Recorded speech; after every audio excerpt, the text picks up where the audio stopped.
Channel subscribe करा, smart बना, नोटिफिकेशनसाठी bell आयकॉनवर क्लिक करा.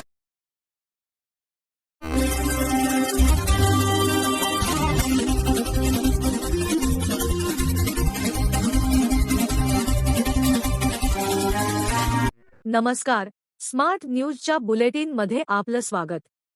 पाहूया आजच्या दिवसभरातील ठळक घडामोडी. दिल्लीतील कॉकरोच आंदोलनाला काँग्रेसचे समर्थन. नीट पेपरफुटी प्रकरणावरून दिल्लीच्या जंतर मंतर मैदानावर विद्यार्थ्यांचे आंदोलन सुरू आहे. केंद्रीय शिक्षण मंत्री धर्मेंद्र प्रधान यांनी पदाचा राजीनामा द्यावा या मागणीसाठी हे आंदोलन सुरू आहे.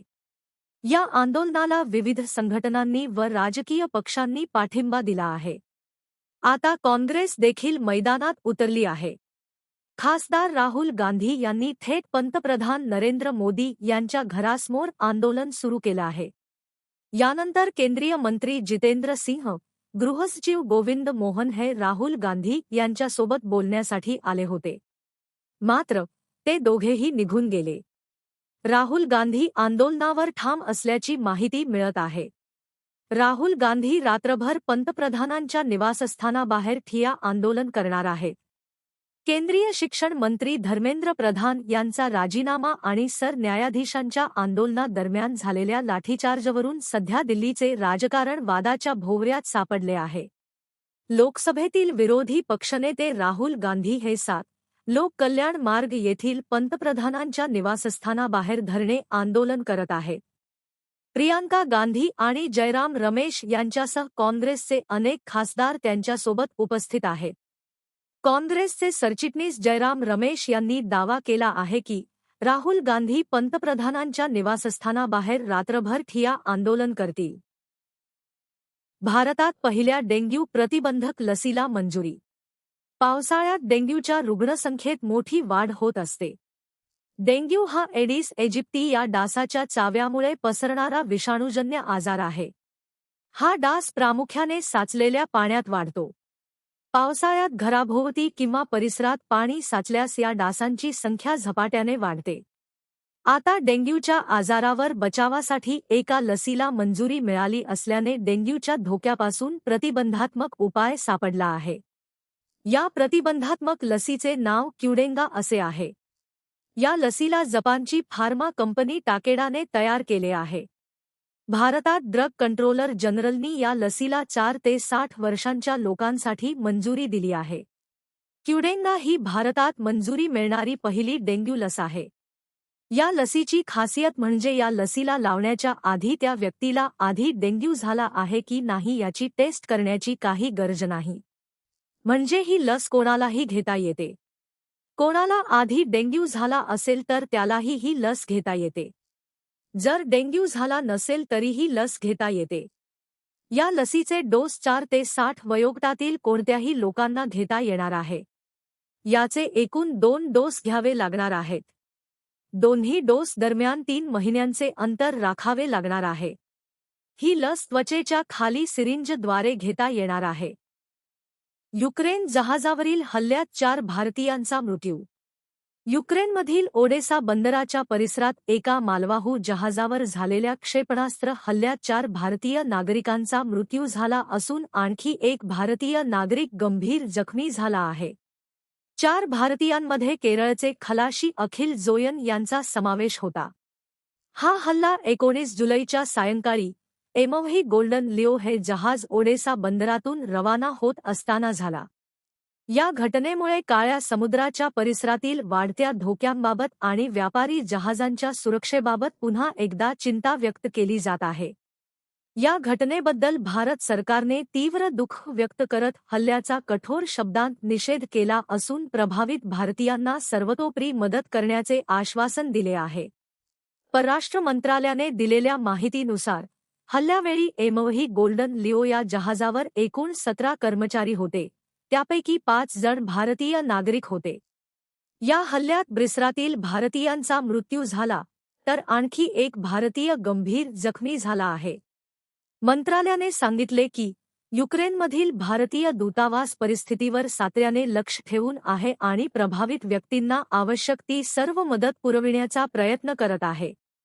सरकारने मृतांच्या कुटुंबियांप्रती सखोल संवेदना व्यक्त केल्या असून जखमी भारतीय नागरिकाच्या लवकरात लवकर बरे होण्यासाठी शुभेच्छा दिल्या आहेत. जागा हडपण्याचा प्रयत्न करणाऱ्या दोघा आरोपींना अटक. बनावट कागदपत्रे आणि खोटा कुलमुखत्यारनामा तयार करून मालमत्ता हडपण्याचा प्रयत्न करणाऱ्या 2 संशयितांना बेळगावच्या मार्केट पोलिसांनी अटक केली आहे. उपनिबंधक कार्यालयात खोटी स्वाक्षरी आणि बनावट फोटोचा वापर करून दुसऱ्याच व्यक्तीला उभे करत मालमत्ता हडपण्याचा प्रकार उघडकीस आला आहे. या प्रकरणी कडोली येथील परशुराम दुडुम यांच्या तक्रारीवरून मार्केट पोलीस ठाण्यात गुन्हा दाखल करण्यात आला होता. तपासादरम्यान पोलिसांनी दस्तऐवजावरील फोटोच्या आधारे शोध घेऊन मुख्य संशयित इसाक इस्माईल मुजावर आणि नागराज रामचंद्र कडकोळ या दोघांना अटक करून न्यायालयीन कोठडीत पाठवले आहे. गोसंरक्षणासाठी बेळगावात स्वाक्षरी मोहीम. बेळगावात गोसंरक्षणासाठी गोप्रेमींनी मोठी चळवळ उभारण्याचा निर्णय घेतला आहे. येत्या 27 जुलै रोजी जिल्हाधिकाऱ्यांना निवेदन देण्यासाठी भव्य स्वाक्षरी मोहीम आणि सभेचे आयोजन करण्यात आले आहे. जिल्ह्यात गोसंरक्षणासाठी गो सन्मान अभियान सुरू करण्यात आले आहे. याअंतर्गत नागरिक आणि विविध संघटनांच्या प्रतिनिधींच्या स्वाक्षऱ्या घेऊन जिल्हाधिकाऱ्यांना निवेदन देण्यात येणार आहे.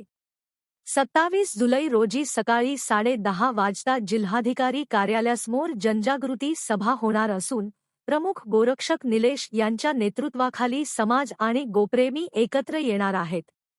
या मोहिमेत सर्वांनी सहभागी व्हावे असे आवाहन आयोजकांनी केले आहे. जीआयटी आणि क्रेडाई यांच्यात समन्वय करार. बेळगावच्या गोगटे इन्स्टिट्यूट ऑफ टेक्नॉलॉजी आणि क्रेडाई बेळगाव यांच्यात विद्यार्थ्यांना उद्योग क्षेत्राशी जोडणारा महत्त्वपूर्ण सामंजस्य करार करण्यात आला आहे. मंगळवारी सायंकाळी झालेल्या बैठकीत दोन्ही संस्थांच्या पदाधिकाऱ्यांच्या उपस्थितीत या करारावर स्वाक्षऱ्या करण्यात आल्या.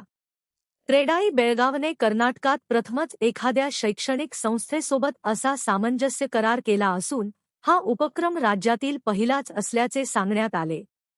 क्रेडाई बेळगावचे अध्यक्ष युवराज हुलजी यांनी सांगितले की या कराराचा उद्देश जीआयटी मधून बाहेर पडणाऱ्या विद्यार्थ्यांना केवळ नोकरीसाठी नव्हे तर स्वतःचा व्यवसाय, बिल्डरशिप, कन्सल्टिंग इंजिनियर, आर्किटेक्चर आणि बांधकाम क्षेत्रातील विविध करिअर संधींसाठी सक्षम बनविणे हा आहे. या प्रसंगी गोगटे इन्स्टिट्यूट ऑफ टेक्नॉलॉजीचे अध्यक्ष राज बेळगावकर, संस्थेचे संचालक राम भंडारे, आर.एस. मुतालिक, ॲड. व्ही.एस. गणाचारी तसेच क्रेडाई बेळगावचे अध्यक्ष युवराज हुलजी, प्रशांत वाणकर, आनंद कुलकर्णी आणि विरेश शेट्टनावर उपस्थित होते. येडूर कल्लोळ पूल दुसऱ्यांदा पाण्याखाली. महाराष्ट्रातील कोकण भाग आणि पश्चिम घाटात कोसळत असलेल्या मुसळधार पावसामुळे कृष्णा नदीच्या पाणीपातळीत प्रचंड वाढ झाली आहे. परिणामी बेळगाव जिल्ह्यातील चिकोडी तालुक्यातील येडूर आणि कल्लोळ गावांना जोडणारा पूल चालू हंगामात दुसऱ्यांदा पूर्णपणे पाण्याखाली गेला आहे. महाराष्ट्रातील पाणलोट क्षेत्रात संततधार पाऊस सुरू असल्याने कृष्णा नदीत मोठ्या प्रमाणात पाणी दाखल होत आहे.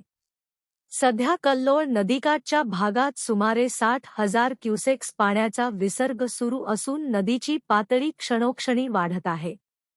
पूल पाण्याखाली गेल्यामुळे येडूर आणि कल्लोळ दरम्यानचा थेट रस्ता संपर्क तुटला आहे.